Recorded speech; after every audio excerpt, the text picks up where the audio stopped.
بسم اللہ الرحمن الرحیم۔ السلام علیکم ورحمۃ اللہ وبرکاتہ۔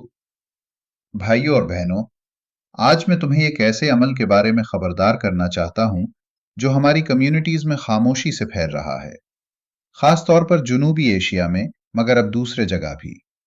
یہ وہ عمل ہے جو بہت سے والدین اپنا حق سمجھتے ہیں۔ ان کا خیال ہے کہ یہ انہیں بچوں پر طاقت دیتا ہے، یہاں تک کہ موت کے بعد بھی۔ میں بات کر رہا ہوں اپنے بچوں کو موروثی سے محروم کرنے کی، انہیں وصیت سے کاٹنے کی، اعلان کر دینے کی کہ بیٹا یا بیٹی کو کچھ نہ ملے گا۔ یہ بات میں صاف صاف کہتا ہوں، بغیر کسی ہچکچاہٹ کے، یہ عمل حرام ہے، یہ بڑا گناہ ہے، اور اس پر اللہ تعالیٰ کی طرف سے بھاری تنبیہ ہے۔ کچھ والدین کہتے ہیں یہ میرا مال ہے، میں نے کمایا ہے، جسے چاہوں دوں گا، مگر اسلام اس سے متفق نہیں، اللہ تعالیٰ اس سے متفق نہیں۔ اللہ تعالیٰ سورۃ النساء میں فرماتا ہے، یوصیکم اللہ فی اولادکم، اللہ تمہیں تمہارے بچوں کے بارے میں حکم دیتا ہے۔ پھر اللہ تعالیٰ خود ہی حصے مقرر فرما دیتا ہے، بیٹوں کے، بیٹیوں کے، والدین کے، بیوی شریک کے۔ یہ فرائض ہیں، اللہ کے طے کردہ حصے۔ تمہارے بچے اس لیے نہیں ورثے میں ملتے کہ تم ان سے خوش ہو، وہ اس لیے ملتے ہیں کہ اللہ تعالیٰ نے انہیں یہ حق دیا ہے۔ جب والدین کسی بچے کو موروثی سے کاٹتے ہیں تو وہ خاندانی فیصلہ نہیں کر رہے، وہ اللہ کے حکم کو چیلنج کر رہے ہوتے ہیں۔ اور اللہ تعالیٰ ان موروثی کی آیتوں کے فوراً بعد کیا فرماتا ہے؟ یہ اللہ کی حدود ہیں، جو اللہ اور اس کے رسول کی اطاعت کرے گا وہ جنت میں داخل ہوگا۔ مگر پھر اللہ تعالیٰ خبردار کرتا ہے، اور جو اللہ کی نافرمانی کرے اور اس کی حدود سے تجاوز کرے اسے آگ میں داخل کیا جائے گا، جہاں وہ ہمیشہ رہے گا، اور اس کے لیے ذلت والا عذاب ہے۔ بھائیوں بہنوں، یہ پورے قرآن میں سب سے سخت تنبیہوں میں سے ایک ہے، موروثی کے احکام کے بالکل بعد رکھی گئی۔ یہ اتفاقی نہیں۔ عظیم مفسر ابن کثیر رحمہ اللہ فرماتے ہیں کہ یہ عذاب اس لیے ہے کہ انسان نے اللہ کے حکم کو بدل دیا اور اس کے فیصلے سے جھگڑا کیا۔ نبی کریم صلی اللہ علیہ وسلم بھی بالکل واضح تھے۔ رسول اللہ صلی اللہ علیہ وسلم نے فرمایا، آدمی کا اپنے بچے کو موروثی سے کاٹنا بہت بڑی ظلم ہے۔ ایک اور روایت میں فرمایا، اپنے بچوں کو موروثی سے نہ کاٹو، کیونکہ موروثی کاٹنا کبائر میں سے ہے، بڑا گناہ، کبیرہ، ظلم، رشتوں کو توڑنے اور حرام مال کھانے کے ساتھ۔ اسلام صرف دو وجوہات پر موروثی کا حق ختم کرتا ہے: اگر کوئی مکمل طور پر اسلام چھوڑ دے، اگر وہ قتل کر دے جس سے ورثہ لینا ہے، بس اتنا ہی۔ نافرمانی نہیں، شادی کا انتخاب نہیں، خاندانی جھگڑے نہیں، غصہ نہیں، مایوسی نہیں، ان میں سے کوئی بھی اللہ تعالیٰ کے دیے ہوئے حق کو ختم نہیں کرتا۔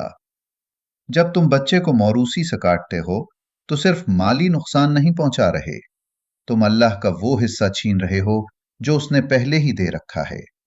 اللہ تعالیٰ فرماتا ہے، بے شک اللہ تمہیں امانتوں کو ان کے حقداروں تک پہنچانے کا حکم دیتا ہے۔ موروثی امانت ہے، انتقام کے لیے ذاتی جائیداد نہیں۔ اور یہ یاد رکھو بھائیو بہنوں، موروثی سے کاٹنے کی سب سے زیادہ متاثرہ عورتیں اور بیٹیاں ہوتی ہیں، جو پہلے ہی کمزور ہیں، دباؤ میں ہیں، خاموش ہیں۔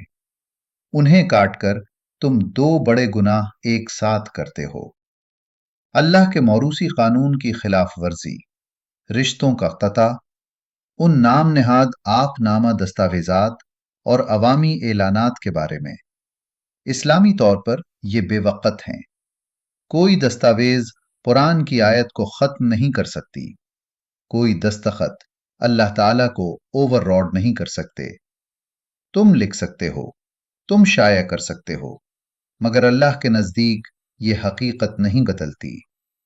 اب قیامت کا دن سوچو، جس بچے کو تم نے کاٹا وہ اللہ تعالیٰ کے سامنے کھڑا ہوگا اور کہے گا، یا اللہ، اس نے وہ چھین لیا جو آپ نے مجھے دیا تھا۔ اور تم جواب دو گے، نہ عدالت کو، نہ رشتہ داروں کو، بلکہ خود اللہ تعالیٰ کو۔ تب کیا بہانہ کام آئے گا؟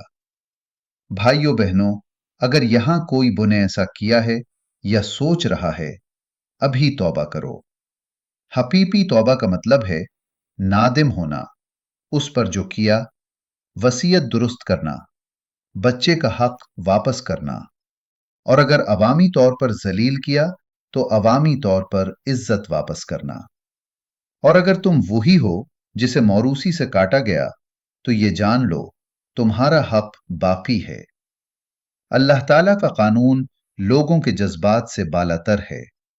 اللہ کا دیا ہوا لینا نافرمانی نہیں، یہ اللہ کی اطاعت ہے۔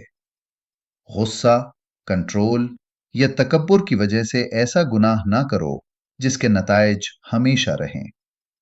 تمہارا مال فانی ہے، مگر اللہ تعالیٰ کا فیصلہ ابدی ہے۔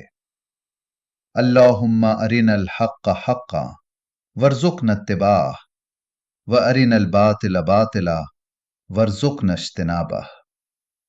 اے اللہ، ہمیں اپنے بچوں پر ظلم کرنے اور تیری ہدایات کی خلاف ورزی سے بچا۔ ہمیں اپنے مال کو تیرے حکم کے مطابق تقسیم کرنے کی ہدایت دے، جذبات کے مطابق نہیں۔ آمین۔ والسلام علیکم ورحمۃ اللہ وبرکاتہ۔